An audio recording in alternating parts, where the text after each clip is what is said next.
Assistant Treasurer Andrew Leigh and also the Assistant Minister for Social Services, Mitch Fifield. Gentlemen, good morning to you both. Mitch Fifield, first to you on this Japanese arrangement, obviously the free trade agreement looking good, the Prime Minister hopeful, but he's also looking to secure closer defence ties. This comes just a couple of days out from his visit to Beijing. There could be a few sensitivities to smooth out when he arrives in China in just a couple of days from now. Well, Kieran, in 2007, John Howard entered into a security agreement with Japan, a statement that we were looking to have a closer defence relationship. What the Prime Minister is working on is building upon that. We're looking to enter a closer relationship in defence, science and materiel. Australia is very supportive of Japan adopting a more normal security posture. They have been an exemplary international citizen for the past 50 years, so I think what we're seeing is just a natural evolution. Andrew Leigh, is it fair enough for the PM to be pursuing this? He's going to be the first foreign leader, in fact, to address a Security Council meeting of the Japanese Security Council. Is that going too far in your view, or is what Mitch Fifield and the Prime Minister saying correct? Can you nurture one friendship while not alienating someone else? Well, Mitch, I think, reflects the fact that much of this is bipartisan policy, Kieran, and certainly the security ties were something worked on during the Labor time, as indeed was the trade deal. I remember visiting Tokyo last year and in senior government meetings pushing the case for a trade deal. We need to be careful on both fronts. Labor won't be backing a trade deal at all costs, and in the area of security, we need to make sure that we're sensitive to the impact on our Chinese friends. I thought Rory Medcalf's piece this morning was good on this, in terms of recognising that Australia needs to be playing a sophisticated game in Asia. All right, and Mitch Fifield, I've just received a text message from a colleague in the same hotel as Andrew Robb, the Trade Minister, apparently a grin ear to ear, and he said that there will be an announcement of significance today, so it sounds like they might have got there after all. Well, I guess we'll have to look very closely at the Prime Minister's body language later today, but look, freer trade is a good thing. We have complementary assets and resources, Australia and Japan. We are a good provider of agricultural and resource products to Japan. They're a good supplier of cars and high technology to Australia. So we know that Andrew Robb only enters into agreements that are in the national interest. He's had a pretty good strike rate as Trade Minister thus far, and let's wait and see what the day holds. Andrew Leigh, as an economist yourself, if the Japanese do compromise and halve the beef tariff, which currently sits at 38.5%, if they halved it to 19%, that'd make a big difference. This FTA, some estimates suggesting it could be worth $40 billion to Australia over the next decade. Lower trade barriers are clearly good for Australia, Kieran, and as an economist you wouldn't expect me to be arguing anything different. The thing we need to make sure, though, is that Australian jobs are looked after. We need to be wary about things like investor-state dispute clauses, which would allow private firms to take the Australian government to court. And we need to make sure that the totality of the agreement is good and fits within a multilateral architecture. Bilateral agreements are always second best to actually doing a broad worldwide trade deal. Let's take a break, and when we come back, we'll take a look at the wash-up of the WA Senate rerun. Stay with us on AM Agenda this morning. Thanks for your company.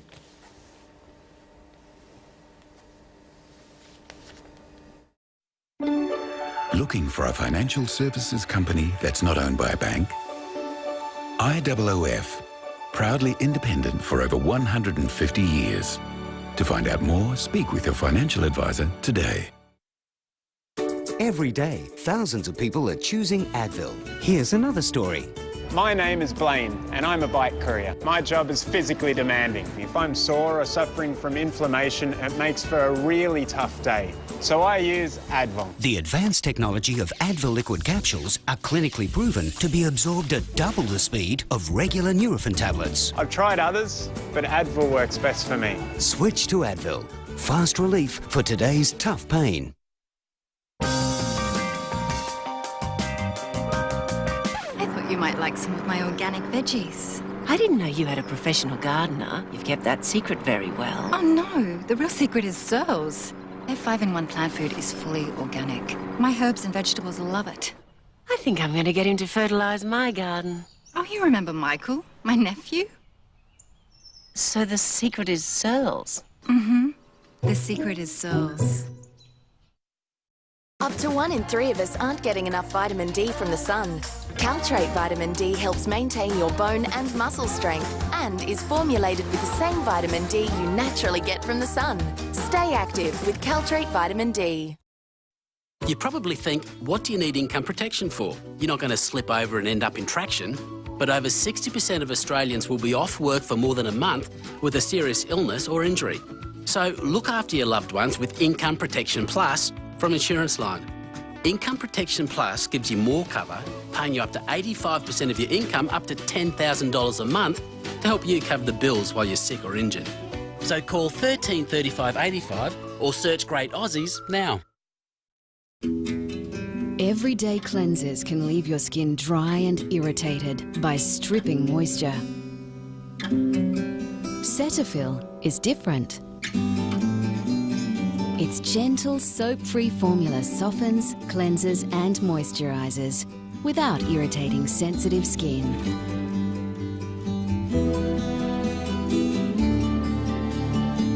Cetaphil, available in pharmacies and grocery stores.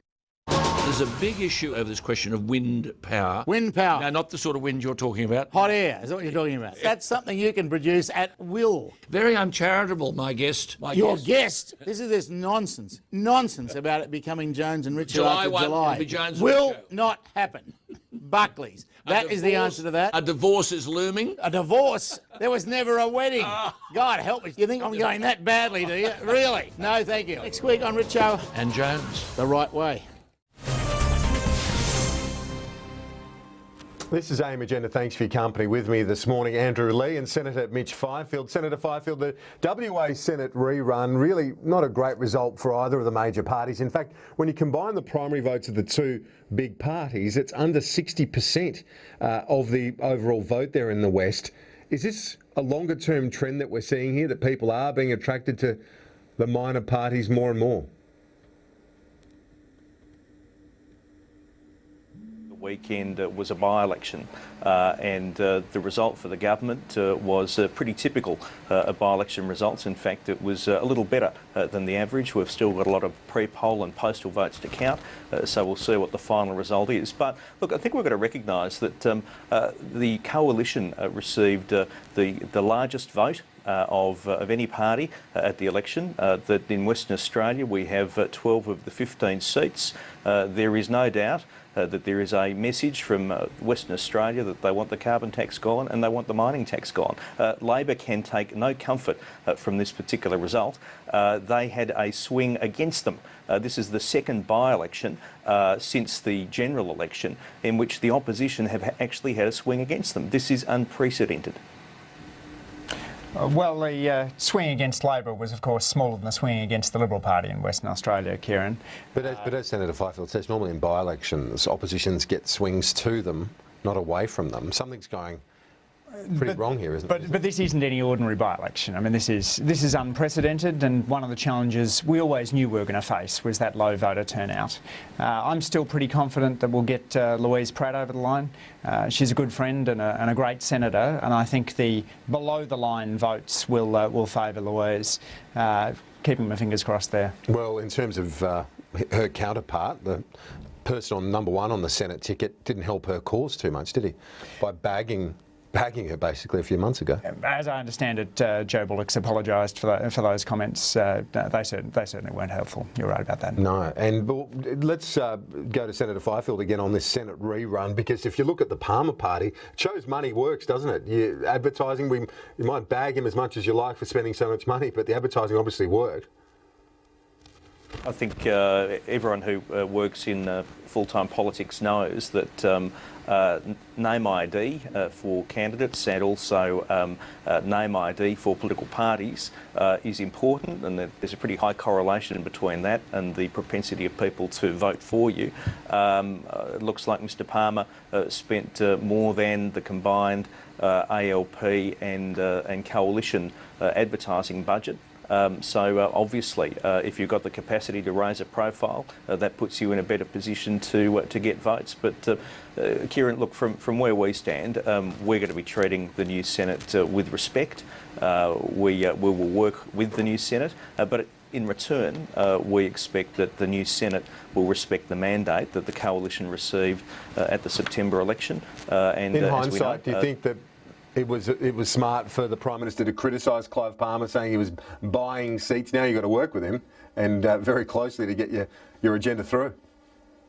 Well, look, elections are a contestable environment, and all candidates put their best foot forward and speak themselves. The election has concluded. We don't yet know the result. It may be a couple of weeks before we know the final position as to whether Linda Reynolds is successful. I hope she is. But the election is essentially over now, and we look to the new Senate. We will be working constructively with the new Senate to get the repeal of the carbon tax and to get the repeal of the mining tax, and there's still the opportunity for the Australian Labor Party to come on board, to heed the words of Mark Bishop, who basically says that the ALP is talking Martian to Western Australian voters. Okay, well let's get Andrew's response, but also I want to ask you, you can respond to Mitch Fifield on that, but also in terms of spending, because it does seem a bit hypocritical if the major parties criticise Palmer for spending so much, which was obviously effective, getting more than 12% of the primary vote, when